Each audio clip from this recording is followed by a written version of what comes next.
Deathgarden is a competitive asymmetrical action game where one overpowered hunter has to hunt 5 fast and agile but underpowered runners. So the hunter has a lot of power. The runners themselves are obviously weaker on a one-on-one encounter, but what gives them their power is the team of 5, is their agility and the fact that they can work together to complete their goals. We also gave the runner and the hunter different perspectives. The runners play from a third-person perspective, and the hunters play from a first-person perspective. It's got a very traditional FPS-style gameplay, so it's got access to ranged weapons, guns, also bringing a fundamental power into the level. Now, this power is designed to tip the balance in favor of the hunter. Now, which power they bring into the level will change the way the runners have to adapt.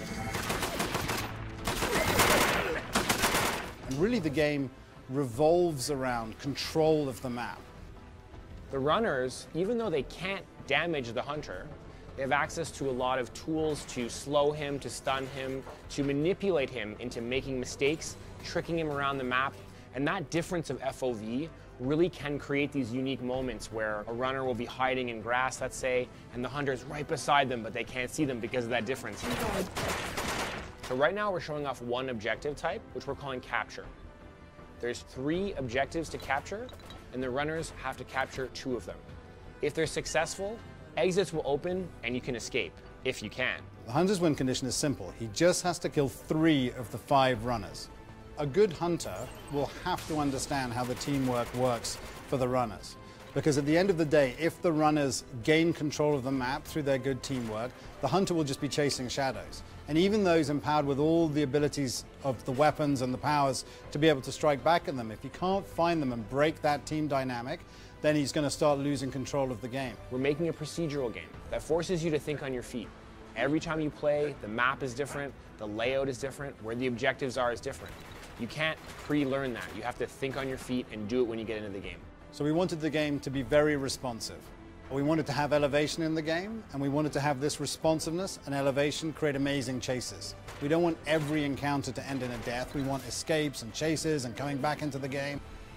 Runner revived. We deliberately made the choice to not have a mini-map in Deathgarden. How do people know where everyone's going? How do I play as a team, as a runner? We built a mechanic for runners, which we're calling marking. That allows runners to shoot any crate in the environment, even the objectives. And by doing so, it reveals it to everyone in the map for 30 seconds.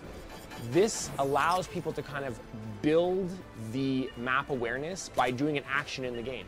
But as we move forward, we want to add more and more abilities and powers and weapons, and the core system will adapt to that. So it's very important for us, especially in an asymmetrical multiplayer game, to be able to see how people are going to start interacting with the suite of options we've given them. Our objective is competition before anything. So we're really no pay to win and no grind to win. So if we were ever to release new skills, everyone would have access to them. What we love about the game is that it's a classic video game adage that it's easy to play and hard to master. And it's what we really want to do with the choices is add more and more potential depth. You don't have to take on all these choices at an early stage. But the core concept of working together as a team is the most important thing in the game. So as long as you understand that, anything we add on top of that is just going to make the game better over the long term.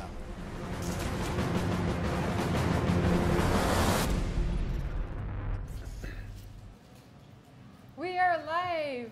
Hi everyone, I'm Jen, product manager on Deathgarden, and I'm joined by Matt. Oh, Matt, inverted. Yeah, there you go. Design director. I'm over here. And Ash, creative director. Hello. And we are so excited to be here with you today, and we cannot wait for the closed alpha to get started. So first of all, why don't you guys introduce yourselves and what you do on the game? And then later on, of course, you guys will be talking about the game more, and finally we'll be showing some gameplay that we recorded from the closed alpha build and talking over it. And then we'll press the magical button where everyone gets to play our game, and then we go watch them. Sounds exciting. It's going to be great. Why don't you kick things off? Tell us about what do you do, Matt? So as the design director on Deathgarden, my responsibilities are making sure that the game is fun, in essence. So all the mechanics, all the interactions that the characters, the players will have, that's kind of my domain in a nutshell. And what about you, Ash? Well, I'm the creative director, so my job is basically the overall vision keeper of the product. So I have a plan at the beginning that everyone tries to follow, and I try and help everyone keep on track and keep a coherent vision of what the product's going to be. Nice. So let's talk about what the product is going to be. Good idea. So first of all, at the core of it all, our game is an asymmetric confrontation. So where is that coming from? Because I know some of you know that Behavior Digital, we're the studio that produced Dead by Daylight, and we're kind of continuing to explore the asymmetrical theme, but differently this time. Can you talk a bit about it? So, I mean, yeah, I mean, we like asymmetrical games. We've always liked asymmetrical games. Obviously, we made Dead by Daylight. It was a really interesting game for us. It's kind of become very successful as an asymmetrical game. We think that the genre has a lot of really interesting things to offer gamers.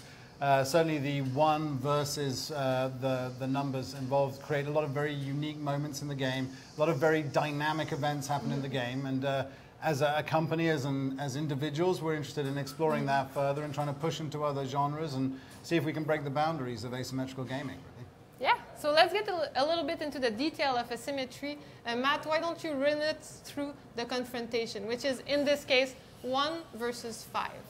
So that's it, as you said, 1 versus 5. So really, our two sides, the 1 in this case is the hunter, okay, and the 5 we're calling runners. So the goal of the hunter is to break the team play that the runners have. That's how they get their power. So obviously, you know, asymmetrical, the hunter is overpowered.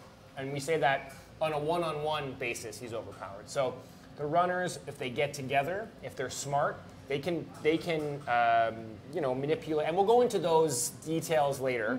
But really, their goal is to work together to win. And the goal of the hunter is to break that team play. Yes.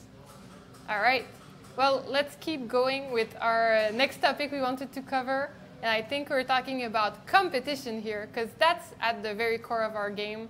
But before we talk about competition, we need to talk about the views, actually. The views are very, very important, because indeed our hunter, like you were talking, he's very strong, but he's playing in first-person view, which is very good for his accuracy, but it's a little bit more difficult in terms of space awareness.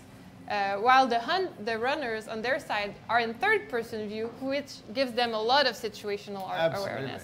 And how does it play into our game? I mean, it's one of the reasons that the type of asymmetrical game that we make works so well is this fundamental difference in the viewpoints of both sides of the two different teams. So the runners with their third-person awareness gives them an incredible ability to understand where the opposition is in the map. And that basically allows them to use this to stay alive. And the hunter has a very focused, very targeted view. It's very much like FPS gameplay, with his FPS gameplay. Yeah. They're much more accurate, but that slightly more constrained field of view, and again, very focused viewpoint, means that they can easily miss stationary runners.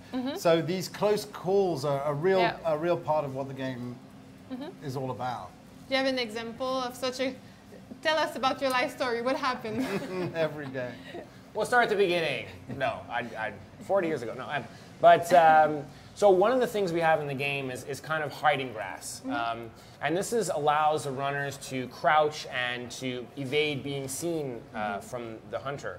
And as Ash was mentioning, that different field of view, you know, you'll be in this hiding grass, crouch. The hunter might be right beside you and just blow right past you, not having seen you. And so we think that it's exciting to play.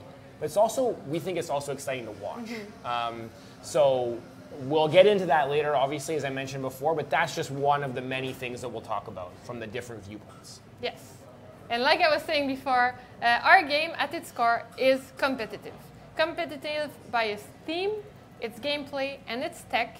And why is competition so important? Well, it was very important for us in Deathgarden to have a concept that there's a clear winner on either side of both the two viewpoints. So the hunter can win a game and it's a clearly defined winning condition, and that the runner team can win a game and there's a clearly defined winning condition. So as we'll see and explain, that there's clear rules as to how one side wins and the other side loses. But from the runner perspective, that means that there's a very strong emphasis on team play, which we'll talk about in a bit. Yes. But it's true, we often compare our own game to a sport because we have a set of rules that don't necessarily, make sense. Like in a real they're sport, arbitrary. We arbitrarily set rules that people follow, that our game follows, and that's what creates the competition. So you need to learn them, but once you learn them, it just feels natural. And that's kind of the core of it all. So let's talk a little bit about our theme as well as the garden. Sure. So where is that inspiration coming from? So Deathgarden is set in the near future. It's set surrounding a sport that has taken the world by storm. It's a sport in which runners and hunters both vie in this competition for a place in status in society. So that's the backdrop around the kind of sport that we're doing. There's a lot more about the lore that we'll go into in the future, but that's the basic premise. So it is a sport. It is a violent, aggressive future sport where runners and hunters are in this arena willingly to participate in this event. It's global. Everyone's taking part in it. So this is now, it's a part of the fabric of society. And the arenas, the gardens, as we call them, are always procedurally generated. Can you talk about what it brings to the game? Yeah, so we specifically chose not to include a mini-map in the game because we really wanted players to focus on that moment-to-moment action. So instead of learning the map beforehand or playing several games to find out where the best places to be, the players have to think on their feet and find out what those best places are every single match. And by making that decision, it's just opened up a lot of possibilities for, like I said, thinking on your feet, and those unique moments that we've been talking about are kind of elevated because of that. Yeah, in our game, actually, you can learn the rules, you can learn how to play as a team, but you can't really learn the maps. You'll recognize some landmarks and stuff, but they're never at the same place, and it's where team play comes into play, and it actually is a great bridge to the next point of competition in our game, which is the gameplay, because in our game, everything revolves around your skill, your choices, and your team play. So let's talk a bit about the spirit of competitive gameplay in our game. Why don't you start? Sure. So, we're committed to no pay to win and no grind to win, and that really relates to skill in that anybody who comes to the game at any time, be it on the first day, be it after a year, is going to have the same chance to win or lose as someone who's been playing it all that time. When we release new content, it'll be available to everyone. Obviously, you'll have to be good at it and learn how to play with it. But we didn't want people to play more and have a distinct advantage, like more health or do more damage or things like that. Yeah, there will never be a gameplay advantage ever. Exactly. Except your own that you created. Exactly. Through your skill and through your choices, right? Oh, that's right. Because I mean, the goal was to create as dynamic a game as we possibly could, where a number of factors all collide together to make the players make choices. So as you'll see when we see the gameplay, there's a lot of things going on. There's a lot of plates the hunter is spinning. There's a lot of choices the runners can make with their team and how they go about achieving what is effectively very simple goals in the environment. So it starts out simple. It starts out with a plan of what you want to do, and then it's how do you react to the situation as it presents itself at any given time. And at that point, there's a number of different things you can do. And we offer great freedom to the runners to be able to do that, how they navigate the environment, how they move, how they react to every situation. And then, of course, we apply, the wonder of player psychology and having your own team and how do you wrangle that and make it work. And then, of course, we add stress to that by adding a giant thing with a machine gun. And then from that, we have these magic moments that always mean that no matter what you plan on doing in every game, it's always different every time. It's true, every time you come in with a plan, you're kind of making choices on the powers, the perks you're selecting, your team composition if you're a runner team. And then the arena gets generated and already, you don't know. You have to learn, you have to adapt, you have to... What does the hunter bring? What I like about it is, of course, there's a huge amount of strategy as well that the players can bring into the game. There's a plan you can bring in, and every now and again, you will execute that plan, and the plan will work, and everything will go flawlessly. It just doesn't ever quite seem to work out. One slip from one member of the team, and who knows? It might not even be their fault. It might be just a case of the environment, or the hunter, or the powers they're bringing in. Or the weapons they've got, or just a mistake, or whatever, and everything goes apart. It's true that in this game, team play is at the very core, because you have, the runners have to win as a team. Exactly. The win condition is that 3 of them get to escape Absolutely. the garden, so you just can't win alone. Yeah, you can't leave one of your teammates behind. You could lose if you do that. You win as a team, you lose as a team. Yeah, absolutely. And it's like in the case of the hunter, since your team is 1, then exactly. that's also applicable. Yep. All right, so let's skip to the next topic we have, which is, I believe, our tech. So our tech in the game. We have made some significant tech choices to support the competitive spirit. First of all, 60 FPS, very important, especially for shooters. You want to have the best frame rate possible. You want to have, of course, we're going to have dedicated servers to give the best online experience possible. And we want to have as much responsiveness as well as we can with input-driven choices, which means that at any point, you're going to be able to kind of change based on what's happening. So, oh, I'm starting to interact with an object. Oh, no, the hunter is coming, never mind. Oh, no, there are bullets coming. I need to get out of the way. Yes. Yeah. That's normally how it works for me. Yes, and all of those decisions are really with the long term in mind, because we want to support this game for the long term. This is very much just the beginning, our first closed alpha. We're going to have more live phases coming up. We really want to test the game. We want to thank everyone already who's going to tune in to watch, to give feedback, and of course to play. It's so important to us, and we can't wait to be on the ride with the whole community. Yeah, we wouldn't be able to do it without the players, so that's why we're here. And as long as you're there, we're going to be there building. So absolutely, send us that feedback and play our game. Yep. All right, so I'm sure that in chat there are some people talking about gameplay. So let's go quickly over the rules of the game, and then we're going to watch some matches which we're going to commentate for you. It's going to be great. So why don't you run me through the hunter rules, Ash? Okay, so the hunter's playing in first person. We covered that. The hunter has weapons they can bring into the game. The hunter is invulnerable. This is a really key point. So the runners cannot damage the hunter, but they can, as we'll find out, upgrade their vambrace, which is their main weapon, to fire status effects on the hunter. Now their goal is simple. All they have to do is kill 3 runners in the match. If they do that, they will win the match. Now that, even if 2 of them have escaped, it won't matter. If they kill 3 of the runners, then they're going to win. Now for them, they have a slightly enhanced map awareness. So they can see where the objectives are in the game right at the beginning, and they can see when runners are capturing them. But it's true that they do have that enhanced awareness, but while they're in first person, it's kind of balancing out in a way.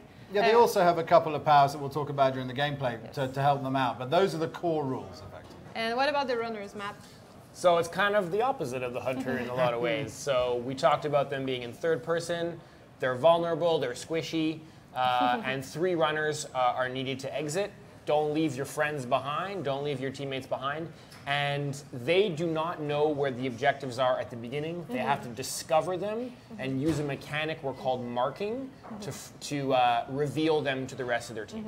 So they do need to capture 2 out of 3 objectives, which opens the doors, and then they have to try to escape. They have to try to escape. It's not a done deal. It's not a done deal. There's many steps to an escape. Yes. So yeah, let's get right into it. We have some gameplay to show you that we're going to talk about. Excellent. Which we recorded a couple days ago. And you'll see. I hope I'm not dying too much. You'll see the performance. You'll see in that first video we watched, I died quite a few times. So we're going to see, first of all, the hunter perspective. Yeah, so we're starting in hunter perspective. As we said, it's a first-person perspective. He's bringing in 2 guns, as well as he chose his powers and perks. So in this case, he has mines, I believe. Yes. He has mines, as well as the natural power that we give to all hunters, which is called supercharge, which allows the hunter to jump and run very, very fast. Yeah, the hunter has 2 fundamental powers. One is the supercharger, can run very fast, and the other one is a close stun. So the first phase of the game, as we're going to see here, is the hunter's going to patrol the environment and try and find the runners. Now he's using his power, which is the mines, immediately. So as we always say, if you leave your powers in your pocket, you're wasting your hunter chances. So he's mining the arena, mining some of the objectives that he can see, trying to catch some of the runners as quickly as possible. Yeah, often at the beginning of a match, it's a little bit quieter. The runners tend to start gathering some resources. The hunter is setting their traps. But once in a while, you just run into it. As you can see. You just run into a runner. And then that's kind of when the action happens, right? As soon as the first interaction happens, everything always seems to kind of just get going. So what are we seeing right now, Matt? So right now, the hunter was able to down one of the runners pretty early on. So that's an advantage hunter. He or she has mined the heck out of this place. So this is going to make a rescue very difficult for the other runners. Oh, he's using a supercharge here to get to the point C, which is being captured by the runners. Yes, as you can see at the upper part of the screen, the hunter is always aware of the objective locations and their capture states. So he saw, or she saw, that the point C was getting captured, hence jumped onto it, stopping the progress and keeping the capture happening. It's worth noting there also that when the runners are capturing points, they're actually outlined to the hunter. So the hunter can not only see that they're capturing that point and which points are being captured, but how many people are on that capture point too. So the hunter can make the decision which one they want to go to, because a common runner strategy is to try and nibble away at different ones with different numbers of people. So two runners on A, they both seem to scurry away there. You are revealed. And right now the hunter got revealed, actually. Yes. Because we'll see it a bit more in the next video, but the runners also have some powers of their own to gain some advantage. Oh, gee, there's me dying again. You go. In fact, you shot him with the virus. I was the one, I think, oh yes, you're right. I did shoot him with the virus. And you were actually the third runner that got downed. Yeah. Because the hunter cannot execute people from the get-go. He has to down 3 runners to get the ability to execute them on the blood post. So right now Matt is being transported by a very friendly claw to the front post. To the blood post. We'll see if a runner, oh, there's a rescue attempt here. But it doesn't look like they were successful. No. I was executed and ejected from the game. Now there's multiple ways the runners can affect a rescue on the blood post. They obviously have all their van brace powers that they can use in different ways and configurations to actually force an assault on the hunter at the blood post. But they also, one of the most important ones is because they have the ability to mark up the objectives and know where they are and also know where each other are, they can actually put pressure on the hunter by trying to complete objectives. Oh, so, be a big I mean, again, the competitive win-lose condition means the hunter just executing one runner means nothing effectively. If they lose the game, they'll still lose the game. They don't get points for killing one. Nope, you get nothing out of it. It's win or lose in this match. Exactly. And as you can see right now in the upper left side of the screen, you have only 2 kills remaining because Matt was kindly executed. I was executed. I let my team down. It's just going to remind you a couple of times of it. Yeah, you should. Yeah, you should. You should. So here's a really tense moment, actually. But, Nico. Oh, there goes his body. There goes Nico. There goes Nico. Yeah, so as you can see, the C objective was about to get halfway captured because the capture saves at halfway point, which kind of makes people want to stay. So we see the... oh my goodness. I think that looks like me. Hunter is really on his game today. Well, yeah, now that, like, I mean, to go back in time about that moment, and I've relived it several times over the past few days, but like I was so close to capturing that point, and the more people on an objective point, the faster the capture goes. Yes. So I felt like all we had to do, if you get it to halfway, you can lock it in position. Yes. So I felt like all I had to do was, but I completely misjudged the supercharge, and I completely failed to take into account the hunter had mines at that point in the game. So they used the mines in an offensive capacity there, and took control of the game in one moment.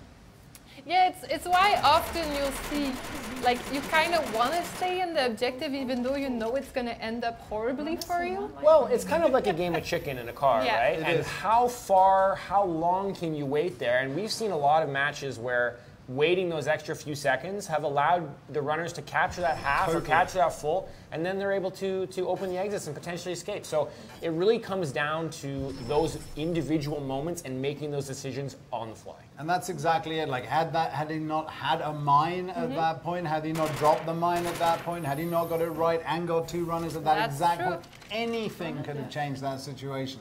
It was the decision to stay, the decision to, you know, I played once or twice. I know my distances. So anyway, we got absolutely There's the hunter laughing at us. Yeah, we have some mocking. Mocking us. It's like, thanks, Hunter. Yes, the hunter is proud. So we have decided to rewatch the same match actually from the runner's perspective, because we want you to kind of get the gist of how it goes from the different points of views, and then we'll go through 2 more matches to show you more runner and more hunter gameplay. So yes, no surprises on this one. I predict the hunter to win it. Oh, really? Well, maybe I we'll think see I wouldn't bet against moment. that. So the first thing that the runners have to do is, you can see they drop in, they don't have any awareness of what's around them in the environment. So as Matt had mentioned earlier, marking is the core feature. By shooting any interactive box or crate or objective, you'll mark it up to your whole team. They're now going to start scavenging for resources. Those are the upgrade parts, which let them upgrade their weapon powers from the basic marking bolt to more useful powers. And as you can see right now, they're kind of grouping and going around the map together, because actually if you stand next to a crate together, everyone gets the upgrade. Exactly. So this is a kind of a high-risk, high-reward strategy. The more people around a crate, as you mentioned, or a capture point, or a capture point, the faster it'll be captured, or if someone was around there, they'd all get ammo. But you know, that creates a target-rich environment for the hunter, potentially. So you really have to think about what you want to do in that situation.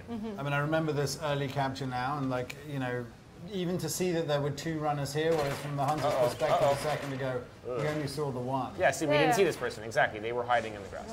Yes, and actually something interesting that we saw momentarily was our communication system, which is, well, of course, you can type to chat, but you can also, we have some dynamic pings where you can press a button and it's going to communicate. Can you iterate on that? Sure. Actually, so you designed it, so just go on about it. So we're calling it in telecoms, Yes. and basically what it does is a one-button solution to communicate with people who may or may not speak the same language as you. So, for example, if you are within a capture point, if you would push the IntelliComs button, it would say, "Hey, I'm capturing the point. Come help me." If you're downed and need a rescue, it would say, "Hey, come rescue me, I'm down." So that ease of use with that one-button system, because the action is so fast-paced, helps you to communicate. The second part of it is that it's written in text. So if you are from another part of the world and you might not speak English, well, you will see that message in your own language. And so people of any language can play together, communicate, and have solid team play.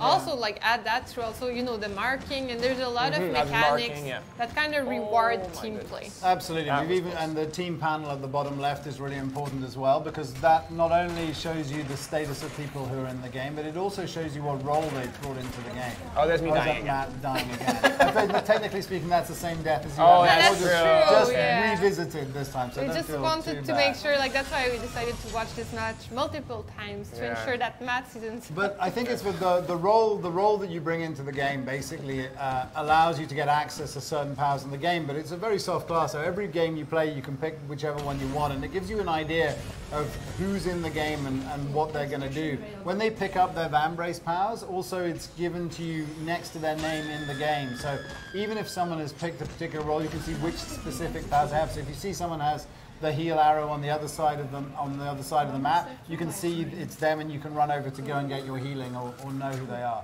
And right now we're spectating Matt, so can you explain what we're seeing on the screen right now? Yeah, so we really feel like watching the game, well, we feel it's exciting, but we also feel like it helps players understand what they're supposed to do. And so when you are taken out of the game, we put you automatically into spectate mode, and then you can flip between players, potentially helping your teammates, your friends, by giving them information. You can rotate your camera around anybody that you're spectating. So and that. Sorry, good. Go ahead. There was just a good moment of IntelliComs there where contextually they hit it and it pinged that the hunter was nearby them. Now that is super critical when you're in the game, knowing that information. And it's not something you want to type in text on the thing. Yeah, so the game's too fast-paced for that. And actually, like you were saying, when right now you're observing Mark, for example, you can also ping on Mark. Yeah, to help him out. To help him out and help the team out. So even when you're dead, you can still kind of help your team, and you can, as you said, you can rotate around the person you're spectating. That was that moment. Yep. Yeah. Oh, good. Look at the supercharge just landed right on our heads. And there's the friendly call. The unfriendly abductor. We have a timer when someone is sent to the blood post that allows a timer before execution. So that allows both the hunter and the runners to be able to have time to get to the blood post to effect a rescue or to execute. So we really wanted those moments.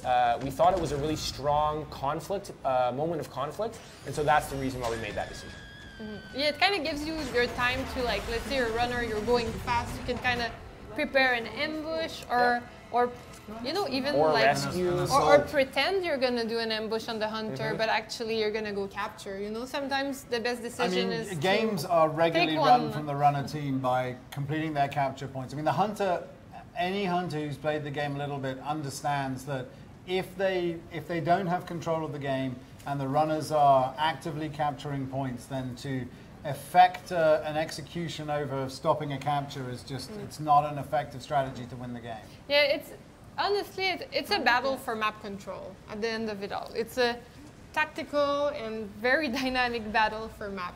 Oh, So he's sad. Runner's sad. So, for example, sad Ash. I know. Oh, yes, me. So I was in the game, but I lost the game because I lost too many teammates. I couldn't find a way to get a rescue or complete the capture points. I couldn't escape the arena. So even just being alive in the arena is a lost condition for me in that case. That was a sad moment. Well, it's you know, you should be going down fighting, not running around near the grass. Don't do what Ash did. Well, we'll see in the next one how amazing I am. So we do have two more match videos to see. The first one being Hunter again. So we'll see how it goes. Let's go right into it. Yeah. Let's see what's going to happen in this match. It's going to be a different one. And actually, we didn't rewatch it yesterday, so it'll be more of a surprise for us here. So we didn't talk about this, but the runners have a 15-second head start. You can see that at the top of your screen when they get into the arena. That allows them to kind of disperse and to avoid any sort of like spawn camping or you know, clustering of players. It gives them a chance to get resources as well. So one of the things that we've seen the hunter do a lot, and I hope he does it in this match, is the hunter can shoot any interactive object. So he's doing it right there. And basically what that does is it hacks it. So what we're calling hacking is if a runner is to interact with that crate or anything that the hunter has shot, they will be revealed to the hunter for 5 seconds. So it's a way for the hunter to kind of deny parts of the map. So we're off the runners clearly in this game. Oh my goodness, not a good start. Well, they might get caught here. Well, right now what's interesting is that we're having a chase, but meanwhile C is getting captured. You can see just exactly, like the longer you tie up the hunter, and again, this is about psychological control of the map, which is what I like to think of it. Like, the more pressure you put the hunter under, the more stamina they burn in this chase, the less stun attack they have, and the more they're pulled from point to point. Van Brace power there, stunning them at a critical time, allowing someone to escape. Like, you know, again, these are all these situational moments that, you know, you just can't quite tell how it's going to play out. Every bullet hits, doesn't hit. You know, very, very engaged. Hunter can also consume exactly the same upgrade parts that the runners can consume and can build power inside their weapons as well. And yeah, right now the Hunter is having a tougher time. As you can see, the C point has been halfway captured. A was getting filled up, but it's been kind of interrupted by the Hunter. But B is getting filled up as well, as the Hunter is trying to control things. It's a lot of pressure is being applied on him right now. Exactly. So the runners are doing expert maneuvers to pull him around the map, make him waste his stamina, and so he's ineffective. He so wanted to pick up a sniper rifle. Changing weapon now, trying to adapt, like rather than getting in close, knowing the runners have the stun ability. Yeah, it's something we haven't talked about in the previous match that much, is that the Hunter gets to pick for the closed alpha 2 out of 3 guns. So right now, the Hunter has chosen to bring a sniper rifle, which we haven't seen used that much, but it's also a very powerful tool. If you're very good at aiming, the sniper rifle is a very good weapon for you. Extremely good. Yeah. But again, you're not very effective up close, so you have to think about that when you're making those decisions. Oh, is he going to get the kill? Wasn't able to. So we're seeing a 3 cap right now. very difficult situation for the hunter to be in. The hunter really, I mean, the hunter missed opportunities earlier in this game. Yeah, he did. There were 2 or 3 potential escapes. The runners did some pretty good evasion techniques. And now, frankly, the hunter is not in control of this game. Yeah, honestly, just watching it, I'm getting stressed. I'm like, go, stop aiming. Oh, is that me again? Yeah, Yes. that's me again. But it was I thought I had evaded him. I know, but I ran up that column because you can stand on some of the columns. We have some broken trees you can stand on too. So there are ways to get out of the hunter's line of sight, and if he or she isn't able to see you go up there, it's a very effective hiding tool.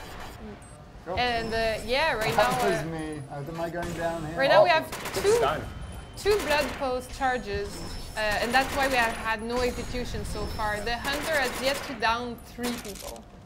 This might be it here. We'll see. Oh, mine. I could have taken some of my health. I think I was shielded by someone in the middle of this. That wasn't me. I can't blame myself. So Katie was sent to the blood post. Okay. So now here's a really big decision. Yeah. Does the hunter go and try to execute the blood post, or do they stop the C being captured? Yeah, because also A as well is Also getting A, captured. yeah. So this is looking pretty grim for the hunter. He actually has to stop the captures at this point, or else the exits will open. Looks like C was stopped captured, so that was effective, but A is still being A captured. is going to get captured. Yep. Can't be in 2 places at once. Yeah, and now Katie was revived. Katie was revived on the blood post. She was rescued. And when that happens, actually, the blood post gets drained, right? Exactly. So it's a high risk, high reward scenario, and if the runners are effective, then those charges go down, and the hunter has to get those again to be able to execute again. Yeah, so it's a really big step back for the hunter. It's kind of like resetting the game, except the runners have an objective and a half completed.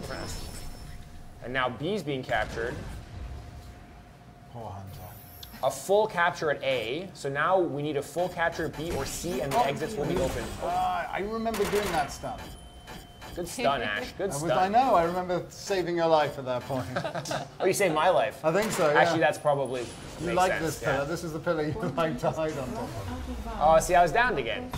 And sent to the blood post. Poor Matt. Yeah.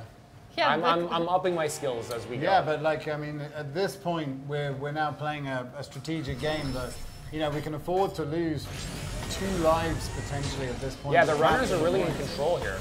Yeah, as you can see right now, there's an execution happening, but the gates are going to open. Gates are open. He wasn't even able to get it off. No, he didn't even get it off. He got stunned. Yep, that's going to hurt. And once the exit open, actually, everybody gets revealed within 10 seconds. Exactly. Oh la la. See, that could have been a different. That could have been a different ending. Could have the hunter been there just a bit earlier. So as soon as 3 runners reach the exit point, it completely stops the match already. Game is over. Game over. Game is they over. won. Runners win. Yeah. Even if the other, like, no matter what the other two are doing. But it's worth noting that once the exit's open, you have a few seconds of safe time, and then you're revealed. Yeah. So like, don't dawdle. Don't dawdle once the exits are open. You got to make a beeline to that exit. And and quite often you cannot make it to the exit without being revealed. So you need to close that gap as fast as possible.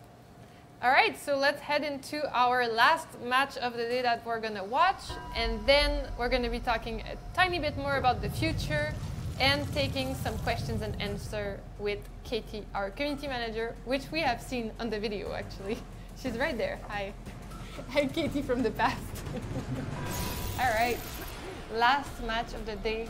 So runners drop in. Again, gathering resources is really important. Now, the fact that we're 4 there is really critical, because the more, I mean, you think about it, like, because everyone around each one of those crates gets resources, the more you can power up the people around you, the better the runner team is going to work together. Like, if there are 5 people around every upgrade crate, they're going to all move 5 times as fast through the progression inside the game. Their ability to get their powers and upgrade their powers.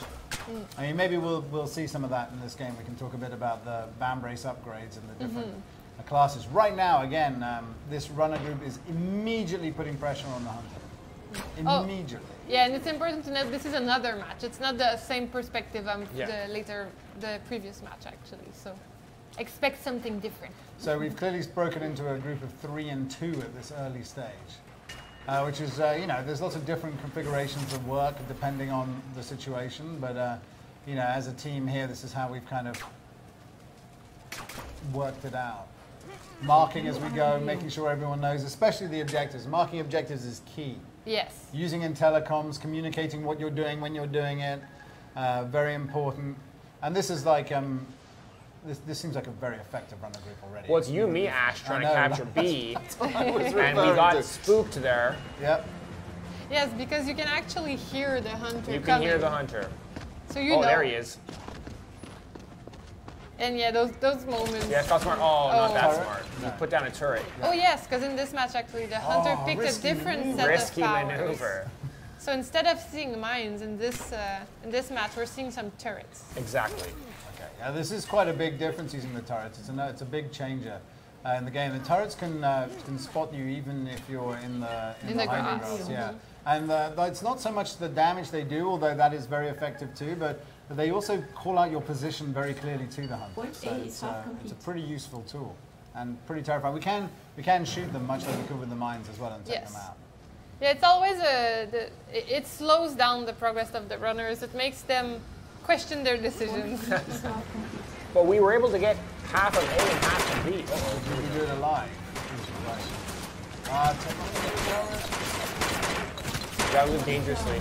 That's what I say. That's what you said. That's what you did. Yeah. And you know, so going down just means you go into this bleeding state. You can rescue yourself if you find a health crate. Yeah. It's That's worth true, mentioning. yeah. So marking up those health crates, super critical. very critical. Yeah, like when you're standing up and you're not too hurt, it may not seem that useful, but once you're down, it is extremely useful. You'll be glad you did it. Oh, thank you for the rescue, Ash. I Fine appreciate fellow it. coming for the rescue, but you're really low on health when you get Yeah. back up. So Again, I like to live dangerously. yeah, I want to capture B. I want to win. We're doing well. Oh, sniper. Oh. So that red line indicates a sniper is went aiming down. at you. Yeah. Oh, he's already there. The superchargers. It's actually like when I first saw that, it kind of Arena event made me active. have chills Oh, like down my spine. Finally, a because- moment where I look smart. Here we go. I was able to crawl up that piece of wall, and now Hunter didn't know where I was. tell you that he or she turret- left, and I could destroy the turret. That turret, like 5 feet in any other direction, would have tracked you up there and got you. But just them's the breaks. But yeah, the sniper, yeah, it kind of brings a red Laser, dot, yeah. red laser, Golden crate. and it's the most terrifying thing, having it aimed at you while you're in the grass, and yet the hunter not knowing they are aiming at you is pretty darn funny. I see a virus for you there, Matt. That's My normal. favorite power. Oh yeah. So the virus upgrade allows the runners to slow down significantly any interaction that the hunter may have. So you can deny him ammo, you can deny him blood post executions. So it's a really effective tool when used at the right time. I'm down now. I'm being a bit more cautious here. Well, we're at a Oh, point you now were where revived? Yeah, so I was revived there. We were then all on this capture point, although I might have Oh gone for my, help. there's a lot of capturing going on right now. There is a lot of capturing. Are we tri-capping? I can't see. One of them got stopped, but Yes, Yeah, one hunter got go stopped. over here we But go. 3 as you people can on B. see, Yeah, I think we're that gonna get goes this one. very fast. As we said Blood previously, the more people on a point, the faster it caps, but also the more likely well, you are this to is die. it. These That's are the it, moments, right? These are the moments when the hunter can turn the tables of the game in an instant by arriving on a point with 3 people, and it just all goes wrong. And we have someone being sent. Looks like Katie needs a yeah. rescue. Oh, we're moving in now. Yeah, she's being sent to the blog post as we speak. So there's a cap going on at Right A. on There's a time. rescue attempt right Oh now. no! Some arrows are being virus. shot. So that was to make sure that the hunter could not execute Katie. And we'll Don't see, pull off the stunning coming in from one side. blow up his turret. Turret There's down. another virus. Everyone is using all of their powers right now. Exits are open. And that's what happens. Well, that's it. So the exits see, are I open. gave up on so- Katie. Yeah, well, we can afford the loss. Yeah. Sorry, Katie. Yeah, next It's time. okay. We because- went for the win. We went for the win. We want to But win. if you win, that's the thing. Katie wins too. Katie Yeah, wins Katie too. wins too, even though she's on the blood post. She Oh, the doesn't hunter do it. was right there. Part of the team, And won the that game. is it. Our runners celebrate Oh, yes. with a victory dance, showing you that they too can dominate the hunter. And they go like, That. It's excellent. You'll like that. Yes. If you don't know what that is, you will do soon. Yes. Yes. Yeah, there may be some emotes for you to try in the closed alpha. Maybe. Cross your fingers. Just to hope for them, and then they might appear. Yeah. We'll see people using them. I'm pretty excited about it. All right, so let's talk a little bit about the closed alpha coming up, and then we're gonna say goodbye to Ash. But first, let's talk about the closed alpha. So it's happening today. May 9th is today. Today. That's crazy. Like today? Yes, today. Okay, cool. Today. And this weekend. So we're going to be watching some live streams and playing some games. And our game this weekend is to really test our online infrastructures. We're going to be starting our dedicated servers. We want to, we want to put them to the test. We want to make sure everything's working. Yep. The core gameplay as well. We need to validate it, make sure it works, that people enjoy it, get your feedback. And help us, make the game better as we move on and keep building it with you, with the community, with the players. And what does it mean for you, Ash? It's critical for us. I mean, we spend years playing this game amongst ourselves. We test and we play and we test every single day. But at the end of the day, this game is meant for an audience. It's meant for you guys, and it's meant for you guys to come and try and test the game. And the only way we can do that is by offering it out now to a bigger audience to play test, to frankly break if you can, to show us what it is that we couldn't do, to show your skill ceiling and prove just how far you can push it. And then for us to be able to take all that information and adapt and make sure that we deliver a game that's good, fun, and balanced for everyone who's going to play it. Because we've certainly enjoyed making and playing it, and now we want to deliver something great for everyone. And you're right about breaking the game. It's now that we need to put it to the test. Yeah. And we don't want the super sweet feedback. We want the hard truth, because I'll take the sweet feedback. Yeah. Okay. We'll take it too. Jen wants tough feedback. We have both. It's a balance. Okay, we'll take a little bit of both. But it's now that we want the feedback. Yes. It's now that we want to work on the game. We'll always want to work on it, but it starts now. But so that's our commitment for the future as well. Is that this is a game that will, we're committed to keeping to support over a long period of time, and that means we're not done. We're going to continue working on it. We're going to continue tweaking and balancing and changing and adding. This is just the first step. This is our first proper scale test where we get to play with you as well. So we get to see how the game starts to work and run, and it's super critical to us. Yes. Well. So thank you. Thank you, Ash. Oh. So the moment where we kindly tell you to go back to work. Exactly. Oh yeah, there's that. It's still happening, right? And we're gonna have in a moment Katie, our senior community manager, joining us. But while we have this little swap, thank you, Ash. What about you? What about you for the closed alpha? What does it mean to you as a game director? A design director. It's fine. So, as Ash was saying, we make this game in kind of a closed box a lot. We've asked a lot of people obviously people on the team play it all the time. We've asked other people from other parts of behavior to play it. We've done, like I said, internal play tests. And so those have been met with good reception, but we need to bring it to a wider audience. And it's really, really exciting to see how people are going to play it, how they're going to break it. And even just, we've been discovering new strategies.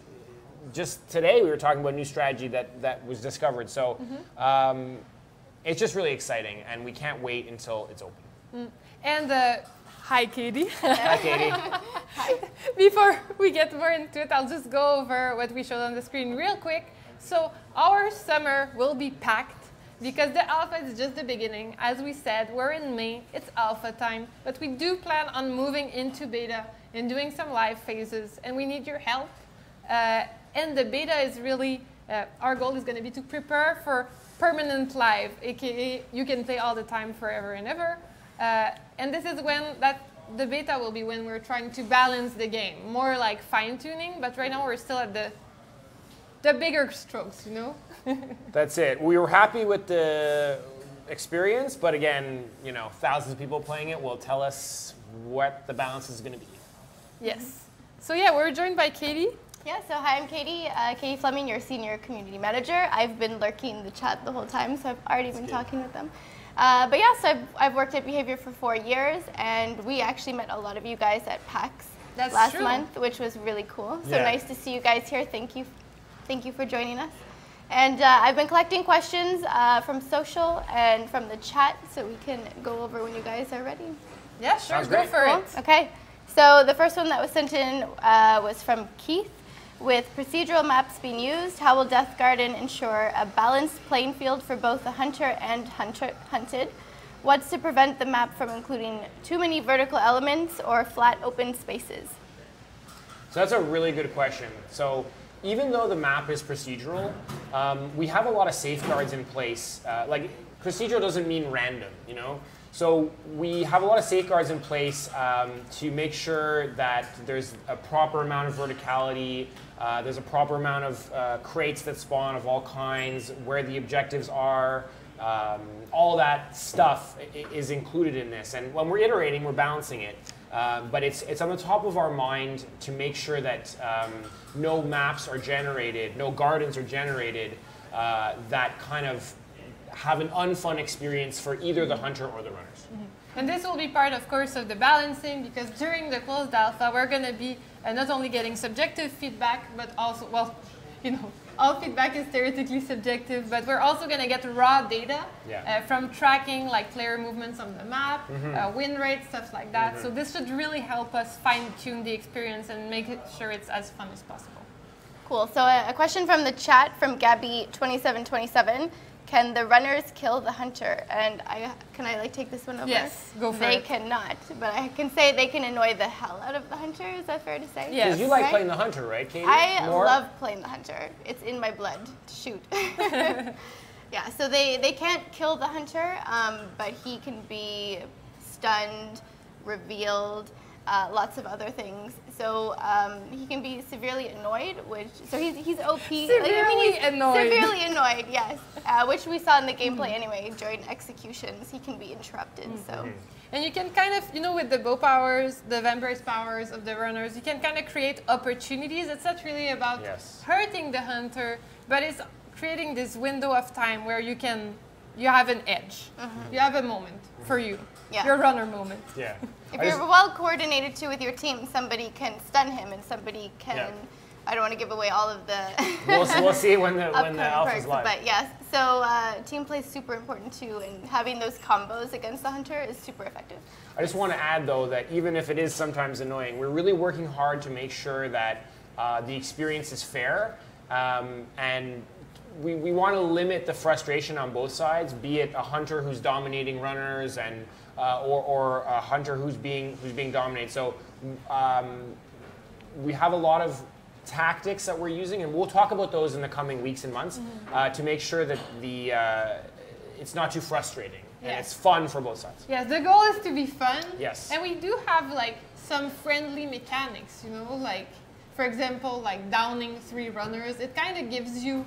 Everybody gets to play some before someone gets executed. You know? You get some playtime. Everybody gets. It also limits a lot of the camping that you might see in other games, because once you've downed a runner, there's no real reason to stay around. You're trying to make sure that the runners don't capture another point, or you're trying to upgrade your weapons, or you're trying to do other things. So there's not much of an incentive to camp, and that was one of our main focuses.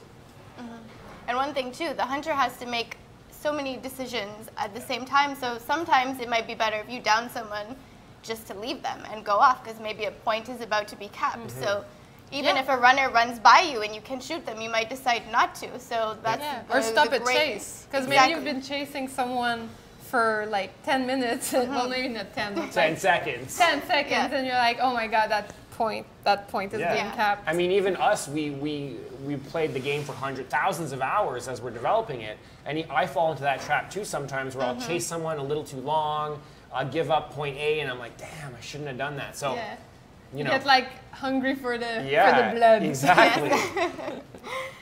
So this was basically asked by everyone when the next wave of keys will be sent. So I can say tomorrow the next wave will be going out. So like we had mentioned in other communication, we're rolling out waves of keys. So we're not done yet. So if you didn't get it, don't cry just yet, because it might be coming tomorrow.